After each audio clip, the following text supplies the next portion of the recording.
up, you guys? Welcome to the March 11th edition of NBA 3-Ball presented by Established to Run. I'm your host, Mike Gallagher. We're back. That's right. Hope you had a great All-Star break, and we have so much news to cover in this 10-minute edition. Please hit the thumbs up and subscribe, please. And yeah, obviously the Nets, they've got a ton of news since we've been on. Obviously the headline here would be Blake Griffin. He is on the Nets. He'll be kind of a combo 4-5 man. We would assume he probably starts with Kevin Durant out. Looks like he's out for multiple games still. Steve Nash said that he's not doing full court 5-on-5 yet, and he's kind of being careful. Really, the first time this came up, if you remember, I mean, I've mentioned many times. Third time he's had this hamstring go bad on him. So take your time, get ready for the playoffs. And Nash said earlier it could take him up to a month, so he's still kind of on schedule. So that certainly helps Blake. I wouldn't expect Blake to do too much. We know Harden and Kyrie are going to feast. And yeah, we needed to see Blake really do more.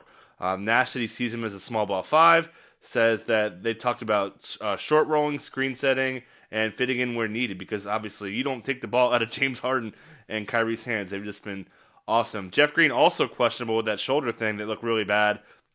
So yeah, he's still feeling the effects, it looks like. Also TLC doubtful. So again, really getting Blake is kind of big to fill in with those guys all hurt. Another team with a lot of news is the Houston Rockets. The big news over the break was Kevin Porter Jr., as expected, is up after the Rio Grande Valley Vipers season, and he's going to play backup point guard. And Steve Silas said he's moving in the right direction. He's playing the point exclusively, making plays for himself and teammates. And yeah, I mean, he's going to back up pretty much all John Wall's minutes. So you're looking at, only 13 still minutes there. But hopefully he plays, another 8 or 9 to get him to 20. And then obviously what you're looking for with Porter Jr. is an Oladipo trade. And I think it's going to happen, right? I mean, he turned down that money. The Rockets in their position, you think they'd be willing to trade Oladipo. There should be a market for him too. So I'm pretty high on him. They also have some injuries. We know Nwaba's out for most of the rest of the season with the wrist injury. Still no Christian Wood. Out for what looks like around a week. He is practicing though, so he is getting really close after that really bad ankle sprain. Daniel House also out with that injury just before the break. And then Eric Gordon's questionable with that knee injury that sounded minor, but we know Eric Gordon, he is quite the slow healer. And then probably the big news of the All-Star weekend was no Joel Embiid and Ben Simmons for protocols. Ben Simmons is going to miss 2, and Joel is going to miss Thursday against the Bulls. This will be the second time that both those guys missed a game for the Sixers. Last time was January 9th when they were just ravaged with a short rotation. They went 7 deep. This is the game. Tyrese Maxey played 44 minutes. Isaiah Joe started. Dakota Mathias started. Danny Green and Dwight Howard were the starters with Paul Reed and Tony Bradley. Because no Shake, no Korkmaz, no Thibault. So you would assume you see a lot of Thibault. You see guarding Levine. But you'd assume that Maxey has to play a lot because we saw those spots where Maxey wasn't getting minutes. It's just because, hey, just throw the ball to Embiid. He's your offense. If you don't have Ben, it's kind of no big deal. But obviously now it's a huge deal. So you need additional ball handlers to help out Curry. So I would expect Maxey to kind of benefit most after Curry, after Tobias, and then obviously your big men in Dwight Howard, Mike Scott, and Tony Bradley. I wouldn't be too keen on any of those guys, especially since they don't really need to space the floor out against Wendell Carter Jr. So yeah, Dwight should probably be the best of the big men. Big news for Boston, and it's good news. Marcus Smart back from that calf injury that looked really bad, so great to see him right out of the gate. He'll have a minutes limit on him. No surprise. Calf injuries, take your time there. But, they missed him so bad. Trey ripped him apart 3 games. So, you're going to see Peyton Pritchard. Obviously, Javonte Green's going to go away. And these double big lineups are going to get hit. So, you're going to see your Daniel Tices. You're going to see Tristan Thompson. Even Robert Williams is going to be affected by Marcus Smart returning because they're not going to be able to run that lineup out there as much. So, all those guys are going to take hits. And then once Marcus Smart gets ramped up, Stevens is going to play Kemba, Smart, Tatum, and Brown so much.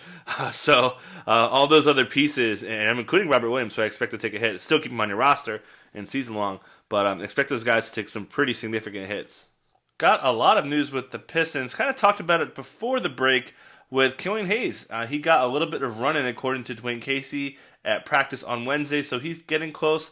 Probably looking later this month. That's kind of the expectation. Certainly have minutes on him, minutes limits. And then also DeLon Wright went through practice, and he also said that he played better because, quote, I'm a natural point guard. And remember, earlier in the year when he was barely getting run because he was trying to find minutes at the 2 and just wasn't getting the playing time because Derrick Rose was there, obviously, before Killian Hayes got hurt too, and he opened up. So it's going to be tough. They're going to have to try to find guys playing time. But yeah, we got to expect Dennis Smith Jr. and Saban Lee to eventually lose minutes, potentially now or when Killian Hayes come back. So if those guys are on your roster, Dennis Smith Jr. and Saban Lee, you should have pretty much 1 foot out the door if you're looking for guys to pick up. Obviously, Kevin Porter Jr., I'd swap them out right now.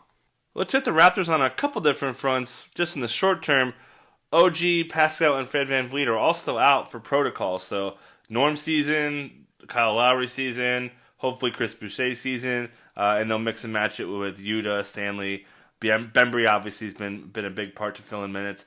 And then also, Sam Amick of The Athletic had mentioned that Kyle Lowry, there's, quote, a strong sense around the league that he'll remain with the Raptors. Also, Lowry said that he will retire a Raptor, which is something you usually hear from guys who could get traded. So, I mean, he's talking about it like a guy who sounds like he's okay being traded. I mean, Lowry is an ultimate pro, so obviously that would change things. Malachi Flynn would get in the mix. Terrence Davis has not been very good.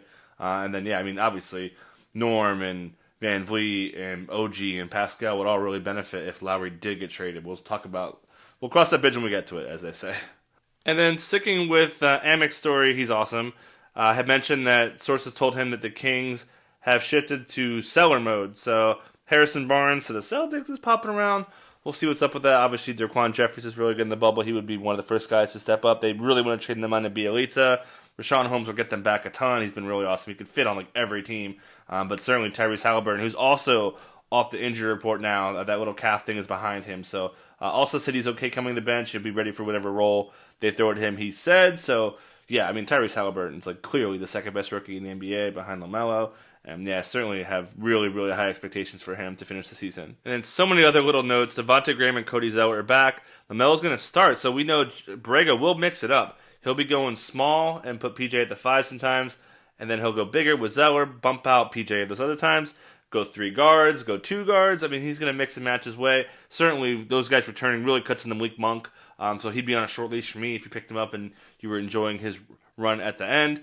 Talked about the other teams. Cam Reddish is also out for at least a week with that Achilles thing that has really hampered him. We've got some Orlando news with Aaron Gordon questionable. Evan Fournier out still. Surprisingly, returned from that groin thing. I thought he was for sure going to miss time right away, but he returned. He's still out dealing with that. Bam Adebayo also out. Spoelstra said they want to make sure he's ready for the stretch run. They have 9 back-to-back games to finish up the season, and we know they want to make a long run, but surprised to find out Bam is still out from that knee injury. The Bulls are getting guys back. Lauri Markkanen's coming back, and Otto Porter Jr. is coming back. So we'll see if Patrick Williams could hold it down. I think he will. Certainly, this is going to hurt Wendell Carter Jr. a little bit because we know Lauri plays a pretty good amount of 5. So I still think Wendell Carter Jr. will be okay. But we'll see what happens to Garrett Temple and all those guys.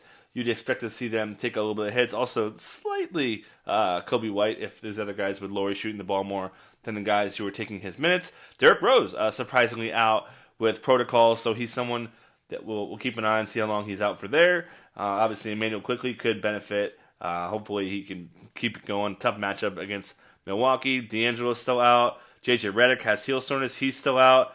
And we're still missing the OKC guards and George Hill. Hamidou Diallo's groin injury is still bothering him. Clippers have a clean injury report. Devin Booker's still questionable, and Cam Johnson's still out for protocol, so that'll help out Jay Crowder a ton. And yeah, talked about the Rockets and Sacramento Kings.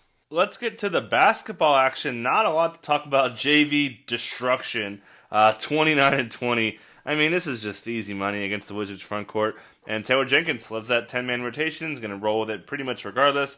Justice Winslow still can't get any shots to go down. Brandon Clark, kind of capped a little bit. But as we kind of expected, Kyle Anderson's minutes are down. They're going to be down. So he was an obvious sell-high guy, and it's going to continue. He's going to have a really tough time being kind of that top 100 guy going forward. Very little to say on the Wizards. Mo Wagner and Robin Lopez pretty much split the minutes at the 5. It's going to be such a headache. You want really no part of that. Bradley Beal, cold shooting. Had a lot of good looks. Just didn't get him to go down. Did twist his ankle. Looked fine. I wouldn't really worry about that. Hope he didn't swell up on him. Keep an eye on it, though. And Russell Westbrook, pretty solid game. 20 and 10 assists on pretty solid shooting for him. Spurs in action against the Mavs, but the big headline with them is DeMarcus Aldridge is done with the Spurs. He will either be bought out or traded. And going back to the preseason, I say this all the time, man. DeJounte Murray had one of the best quotes when he's talking about how LaMarcus can fit into their style of play. Like, ever since that quote came out, like, you just assumed LaMarcus wasn't going to make it through the season. And here we are. Add to that, Trey Lyles is in a contract year, Rudy Gay's in a contract year, Patty Mills is in a contract year. I'd probably set the over-under at 2.5 for those guys being on another team, especially Lyles, especially Rudy Gay. There's going to be a huge market for Rudy Gay and Patty Mills, too. So these young guys are going to be benefiting. We're going to see Lucas Tomlin come up. We're going to see Keldon play more. We're going to see Lonnie Walker play more. Derek White, DeJounte's been a baller. So it'll be kind of young Spurs, which we saw in the bubble, and it should be fun. Let's get to the ads, and really the only guy worth adding off the games, I'd say, is Desmond Bane. Playing in the 30s. I think I like him. I think he's really good. Kevin Porter Jr. 26% owned, but still low. Go get him. Kelly Olynyk, 28%. He should be really rostered until Bam comes back. Killian Hayes, still a guy you want to stash, especially if you have an open IR spot. I mentioned Max is probably the guy that I think benefits, excluding your Currys and guys that are already owned in most leagues. And yeah, that'll do it. Check you guys out. I'm also doing a solo pod, so I'll talk more season-long ads there.